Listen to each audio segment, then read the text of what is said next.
नमस्कार दोस्तों, आज हम लोग बात करेंगे ईरान, अमेरिका और इजराइल वॉर के बारे में। ईरान, अमेरिका और इजराइल वॉर जो है वो फिर से स्टार्ट होता हुआ दिख रहा है। 2 महीना बाद ये अगर वॉर स्टार्ट होता है, तो पूरा दुनिया जो है वो महंगाई की चपेट में फिर से आ जाएगा। अभी धीरे-धीरे निकल ही रहा था कि फिर जो है वो पूरा दुनिया पे मंदी छा जाएगी, भूखमरी आ जाएगा, लोग भूख से मरेंगे।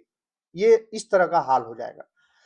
ट्रंप ने नेतन्याहू को चेतावनी दी है और चेतावनी देते हुए कहा है कि संभल कर चलो वरना अकेले पड़ जाओगे। पूरा दुनिया में अकेले पड़ने की बात ट्रंप कह रहे हैं। क्यों कह रहे हैं?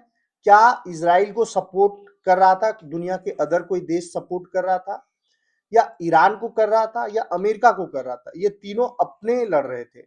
लेकिन अगर अकेले पड़ने की बात अगर कहा जा रहा है, तो वो इसलिए कहा जा रहा है क्योंकि अमेरिकी राष्ट्रपति डोनाल्ड ट्रंप इजराइल के प्रधानमंत्री बेंजामिन नेतन्याहू को ईरान पर बड़े हमले ना करने की सलाह दी है। ट्रंप को डर है कि अगर जंग बढ़ती है तो अमेरिका और ईरान के बीच होने वाले समझौता कहीं टूट ना जाए, कहीं बिखर ना जाए। ईरान और इजराइल के बीच तनाव बढ़ने के बाद ट्रंप ने नेतन्याहू से बात की और कहा कि बीबी संभल कर चलो, नहीं तो बहुत जल्द तुम अकेले पड़ जाओगे। ये प्यार भरा बात बहुत कड़वाहट नजर आता है। ये प्यार से बीवी बोलना कहीं ना कहीं ट्रंप और नेतन्याहू का जो आपसी रिश्ता है, आपसी मतभेद नजर आता है। ट्रंप की चिंता है कि इजराइल के हमले अमेरिका और ईरान के बीच चल रही बातचीत को बेपटरी कर देगा, समझौता फिर नहीं हो पाएगा। अभी भी इजराइल ये आपका ईरान और अमेरिका के बीच में समझौता की संभावना जो है वो बना हुआ है। तनाव तब बढ़ा जब इजराइल ने बेरूत में हिजबुल्लाह के ठिकानों पर हमला किया था। इसके जवाब में ईरान ने इजराइल पर हमला कर दिया। बाद में इजराइल जो है वो ईरान पर हमला कर दिया। मतलब इजराइल जो है वो हिजबुल्लाह को मारा, और हिजबुल्लाह को मारने की वजह से ईरान जो है वो इजराइल पर हमला कर दिया, और फिर इसको रिटेलिएट किया इजराइल ने, और इस तरह से फिर वॉर जो है वो स्टार्ट हो गया। रिपोर्ट के मुताबिक ट्रंप ने नेतन्याहू पर दबाव बनाया कि वे तेहरान के खिलाफ बड़ा पैमाने पर अभियान न चलाए।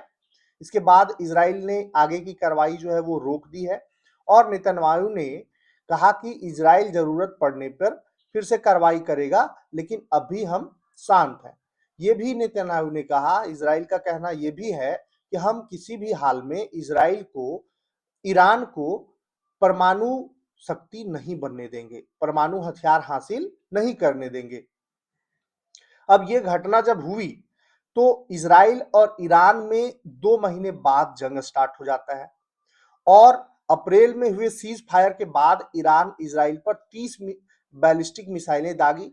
जवाब में इजराइल ने ईरान के सैन्य ठिकानों, एयर डिफेंस सिस्टम और पेट्रोकेमिकल प्लांट पर हमला कर दिया। जब ये वॉर स्टार्ट हो गया फिर से, तब भारत का प्रतिक्रिया आया कि अपने नागरिक जो ईरान में थे उनको बाहर निकलने का एडवाइजरी जारी कर दिया।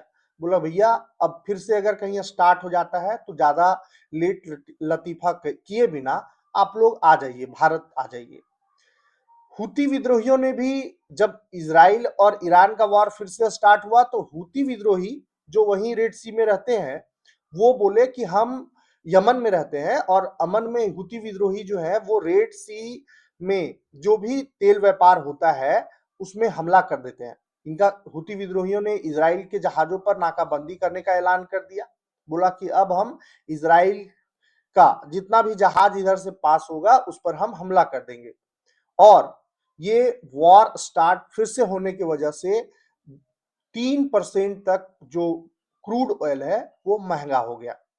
ट्रंप और नेतन्याहू के बीच में जो खबरें आ रही हैं कि ये दोनों के बीच में थोड़ा सा कड़वाहट है, मतभेद चल रहा है। दोनों जो देश के मुखिया हैं वो थोड़ा सा कुछ टॉपिक को लेकर के अनबन है। ये इन दोनों के बीच में रिश्ते अच्छे नहीं हैं, और इस तरह से दोनों जो है वो सहमति एक, मतलब कि इजराइल, आप पूरा कहानी समझ लीजिए कि इजराइल का मानना है कि आप ईरान को ये मत समझने का भूल कीजिए कि वो किसी भी शर्त पर वो मान लेगा। वो फिर से उल्लंघन करेगा और वो फिर अपना मनमानी करेगा, इसलिए उसको निपटा ही दीजिए, उसको पूरा का पूरा कमजोर ही कर दीजिए, ये इजराइल का मानना है।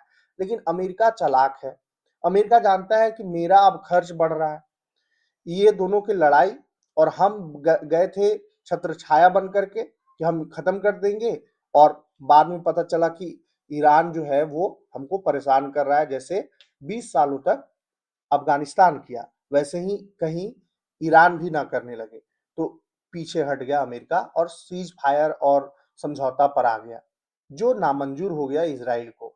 इसलिए दोनों नेताओं के बीच में थोड़ा कड़वाहट है, छटपटाहट है। आपका क्या राय है? आप कमेंट में जरूर बताएं। धन्यवाद।